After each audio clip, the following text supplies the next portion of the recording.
Secara eksklusif, di video kali ini saya akan membahas tuntas tentang penyakit ngorok, ya, apa penyebabnya dan bagaimana cara mengobatinya. Oleh karena itu, simak terus sampai habis.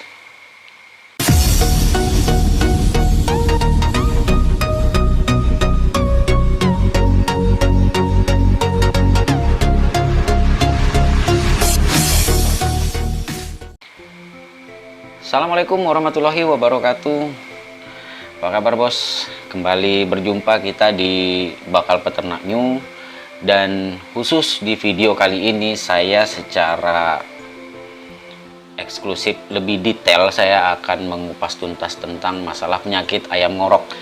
Karena salah satu penyakit yang paling sering terjadi menyerang ayam-ayam kita atau ternak-ternak ayam kampung kita itu adalah salah satunya adalah penyakit ini, penyakit ngorok, atau yang biasa disebut dengan CRD ya. CRD itu apa? Nanti kita akan jelaskan lebih lanjut, kemudian penyebabnya apa dan bagaimana cara pencegahannya dan cara mengatasinya bila sudah terlanjur menyerang di kandang kita, terutama di ayam kita. Oke. Sebenarnya penyakit ngorok ini juga bisa terjadi pada ternak hewan lain, tetapi juga khusus kali ini kita akan membahasnya yang terjadi pada ayam, terutama ayam kampung.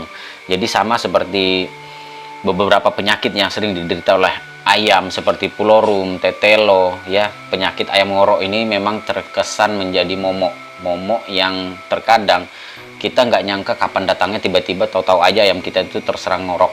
Ya, biasanya penyakit-penyakit seperti ini akan menular dan jika tidak disembuhkan ini akan merembet ke ayam-ayam kita yang lain. Nah, permasalahannya sekarang adalah khusus buat pemula ini terkadang masih bingung, masih kebingungan ini obatnya apa, terus cara pencegahannya apa. Jadi ya terkadang cuman kata orang pakai A, pakai B, pakai C, ya kurang lebih sama lah seperti saya di beberapa tahun silam ketika ayam saya bermasalah juga sama ya, cenderung mendengar oh pakaikan ini, dan ternyata ketika itu sudah terjadi sulit buat kita itu untuk mengendalikan atau mengatasinya. Jadi apa yang harus kita lakukan? Yang harus kita lakukan pertama kali adalah yang pastinya bos ya, kita harus tahu dulu sebenarnya apa yang menjadi, apa sih itu CRD atau ngorok gitu ya. Jadi penyakit ngorok pada ayam atau yang biasa disebut dengan chronic respiratory disease atau disingkat dengan CRD ini disebut juga sebagai mikroplasmosis sinusitis ya. Sinusitis karena dia menyerang pada saluran pernapasan ayam. Penyakit ini disebabkan oleh bakteri mikroplasma ya, mikroplasma bla bla bla bla ya. Dan biasanya menyerang di usia ayam 4 minggu sampai dengan 9 minggu atau kurang lebih sekitar 1 bulan sampai di usia 2 bulan setengah, kurang lebih segitulah ya umumnya terjadi. Tetapi juga nggak jarang itu biasanya menyerang pada ayam-ayam indukan ya, tapi jarang sekali kasusnya. Kasus yang paling sering itu di usia 4 minggu sampai dengan 9 minggu atau ya sampai 2 bulan setengah. Gejala yang tampak nih ya, jadi gejalanya dulu kita pahami. Kalau tadi kita sudah tahu penyebabnya, bakterinya, dan biasanya menyerang di ayam yang usia berapa, kita pelajari dulu dari gejalanya.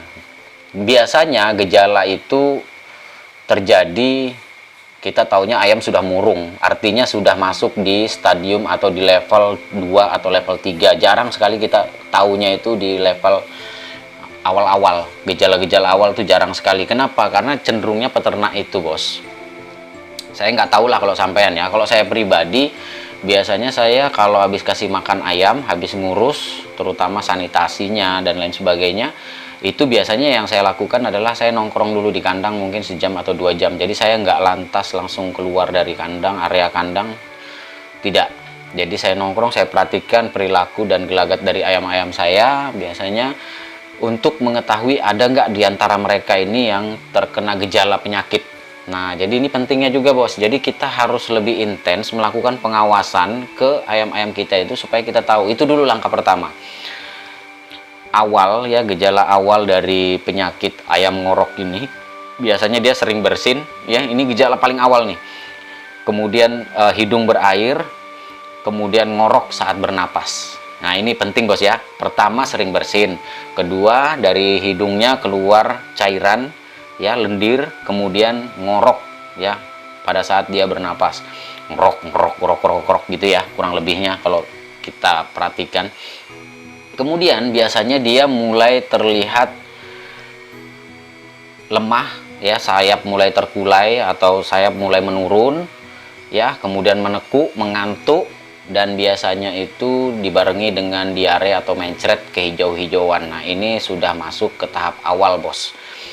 Tahap awal itu ini yang harus secepatnya tindakan yang harus kita lakukan. Ada beberapa tindakan pencegahan untuk mengatasi penyebarannya, dan ini biasanya terjadi di ayam-ayam usia muda, tetapi tidak jarang juga sih terjadinya di indukan, tapi umumnya terjadi di ayam usia muda. Ayam yang sudah terkena penyakit ini biasanya itu bisa dilihat dari matanya. Jadi kalau sampai lihat di kelenjar, kalau kita itu kelenjar ini ya, air mata, atau biasanya ayam itu akan terlihat pada eksudat. Jadi di pinggir matanya itu berbusa ya, berbusa. Pada kasus yang lebih parah itu sering menggeleng-gelengkan kepala dan tubuhnya mulai kurus serta kekurangan cairan. Ini yang sudah masuk ke tahap kronis. Jadi saran saya yaitu tadi, pada saat sampean sudah mulai melakukan perawatan kandang atau memberikan makan di 2 kali dalam sehari, itu sebaiknya sampean terus melakukan pengawasan. Karena kalau sudah masuk di level berikutnya itu agak lebih sulit bos.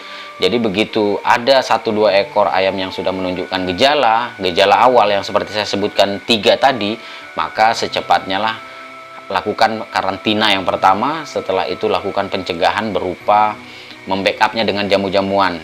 Bagaimana caranya? Yang pertama, lakukan karantina pada ayam yang sakit. Jadi ini penting. Jadi seperti saran saya di video Bakal Peternak Official, bahwa kita itu sebenarnya sebagai peternak itu wajib menyediakan 1 atau 2 kandang untuk karantina. Kenapa? Karena kasus-kasus ayam sakit itu pasti bos, pasti terjadi.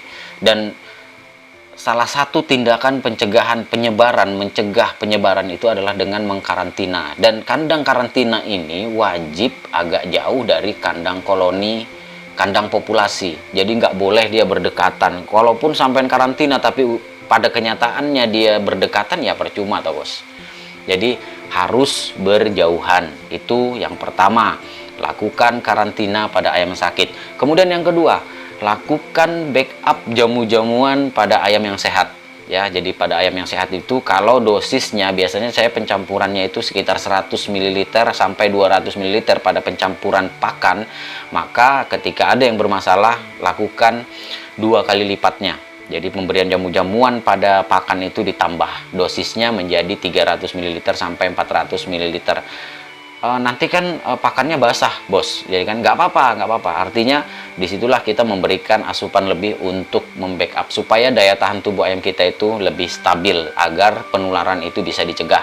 Kemudian yang kedua, lakukan pembersihan kandang, karena biasanya penularan itu terjadi pertama melalui pernapasan, kemudian lendir yang berhamburan. Karena ayam kalau sudah kronis dia sering menggeleng-gelengkan kepala, mengeluarkan lendir di hidungnya atau sinusitisnya.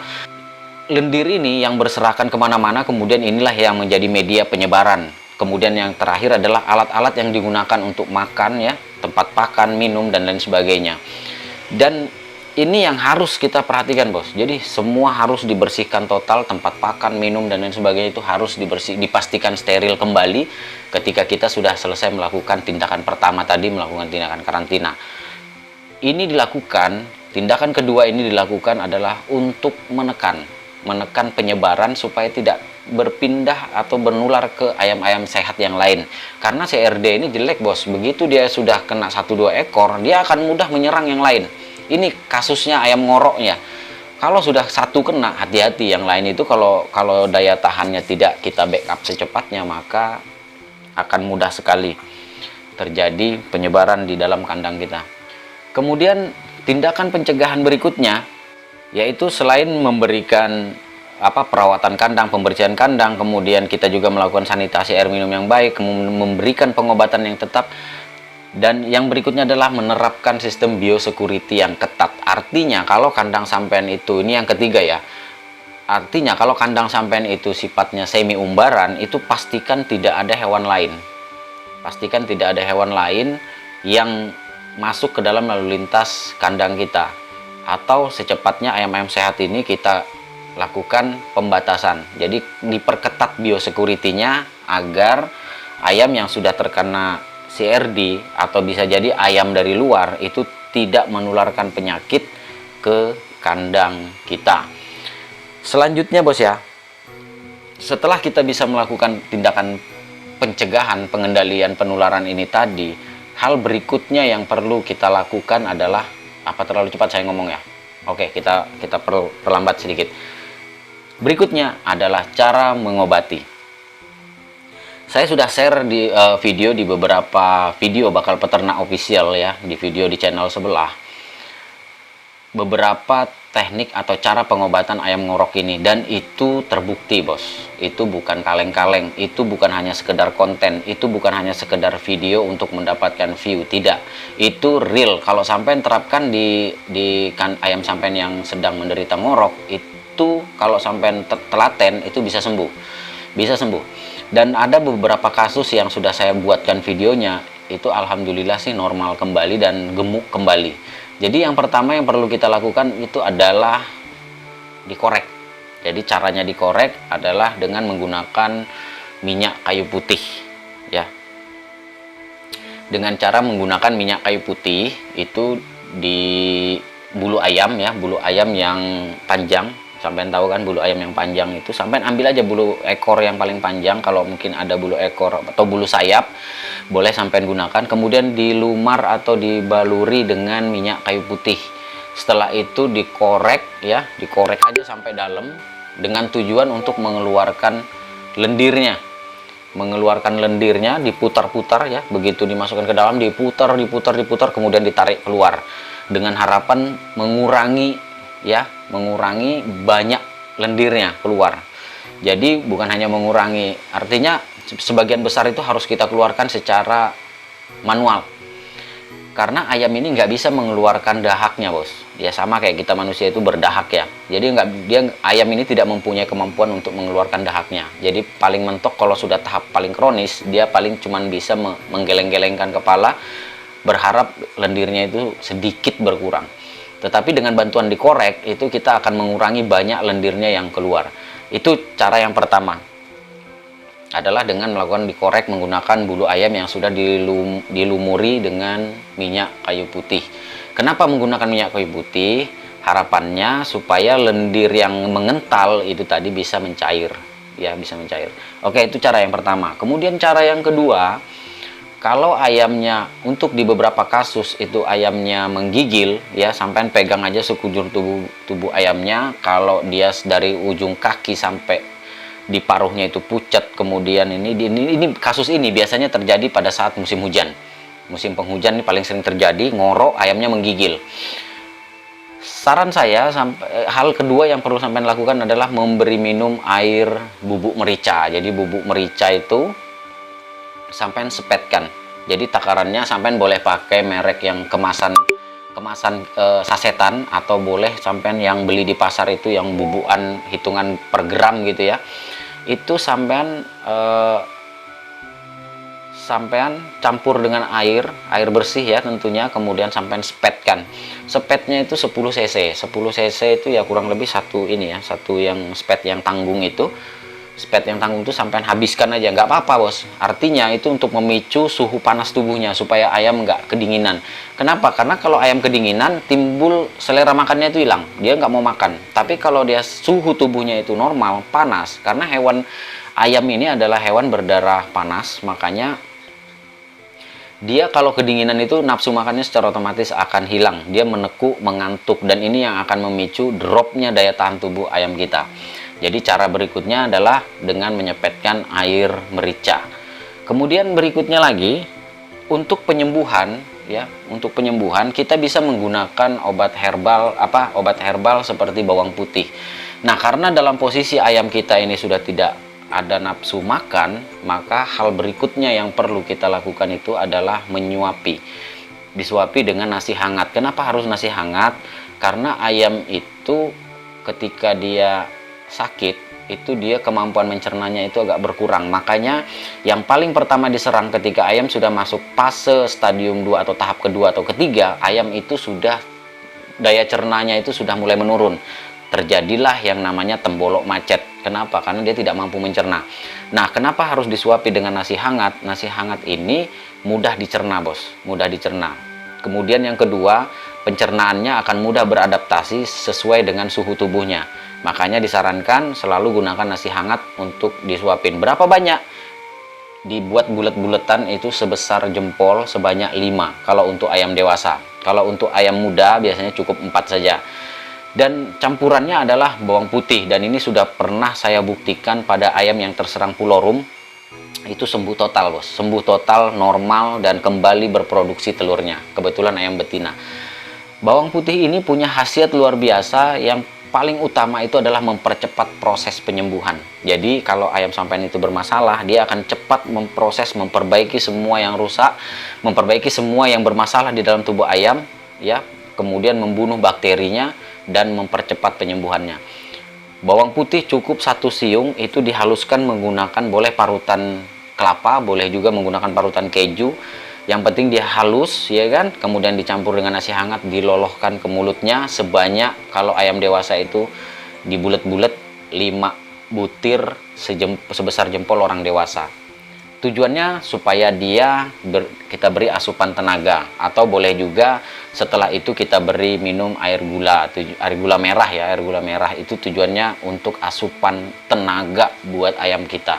Karena ayam itu kalau sudah masuk ke tahap berikutnya, tahap 2 dan 3, itu kondisi tubuhnya akan semakin melemah, dia sudah tidak mau makan ya, temboloknya macet. Maka ayam seperti itu sudah tinggal menunggu hari aja lagi, bos. Nanti masuk ke tahap ketiga dan keempat itu mulai membiru. Makanya jangan heran kalau sampai nanti bertemu di beberapa kasus ayam sampean itu kejang kemudian membiru, wajahnya bengkak membiru, itu sudah tahap ke yang lebih parah. Dan biasanya untuk teknik pengobatan itu saya lakukannya 5 hari berturut-turut, itu pasti ada perubahan kalau saya menggunakan herbal, bos ya.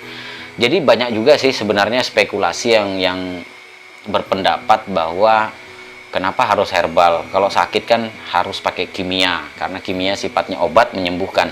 Sebenarnya pendapat seperti ini saya bisa katakan benar juga, karena pada prinsipnya pengobatan itu mau kimia itu juga bagus.